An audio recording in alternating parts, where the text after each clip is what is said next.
వినుకొండకి వెళ్ళి జగన్ అక్కడ చనిపోయినటువంటి రషీద్ కుటుంబాన్ని పరామర్శించి ఆ సందర్భంగా తీవ్ర వ్యాఖ్యలు చేసిన నేపథ్యంలో వరుసపెట్టి తెలుగుదేశం పార్టీ నాయకులు తీవ్ర స్థాయిలో ఆగ్రహ విషయాలు వ్యక్తం చేస్తున్నారు.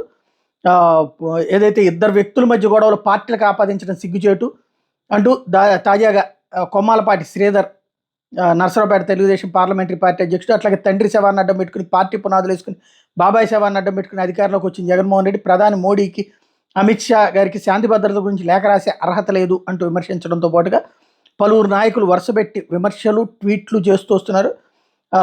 అనగాని సత్యప్రసాద్ లాంటి వాళ్ళు ట్వీట్ల ద్వారా విరుచుకుపడితే నిందితుడు టీడీపీ నేతలతో దిగిన ఫోటోలు ఉన్నాయి, వాళ్ళ మీద కేసులు ఎందుకు పెట్టలేదు అని పులివెందుల ఎమ్మెల్యే జగన్ రెడ్డి అంటున్నారు. అలా అయితే వైసీపీ హయాంలో జరిగిన అత్యాచార నిందితుల్లో సగం మందితో జగన్తో సెల్ఫీలు దిగారు, వాళ్ళతో పాటు జగన్పై కూడా రేప్ కేసులు పెట్టాలి కదా అంటూ ఆయన ప్రశ్నించుతూ వచ్చారు. వరుసపెట్టి విమర్శనాస్త్రాలు సంధిస్తున్నారు.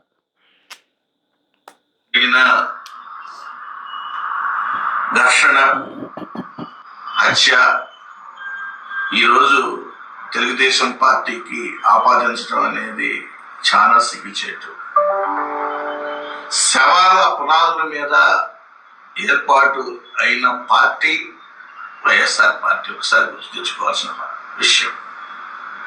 నీకు 2019 నుండి 24 వరకు ఒక్కసారి నువ్వు ఆలోచించాలి. ఎంతమంది ఎస్సీలని, ఎంతమంది బీసీలని, ఎంతమంది మైనారిటీని ఆంధ్రప్రదేశ్లో పట్టును పెట్టుకున్నారో మీరు ఒక్కసారి ఆలోచించుకోవాల్సిన పరిస్థితి. ఏం మొహం పెట్టుకొని ఈరోజు అమిత్ షా గారికి, మోడీ గారికి లెటర్ రాస్తారు? శాంతి భద్రతల్లో ఇది తెలుగుదేశం పార్టీ తీవ్ర స్థాయిలో విరుచుకుపడుతోంది జగన్ మీద.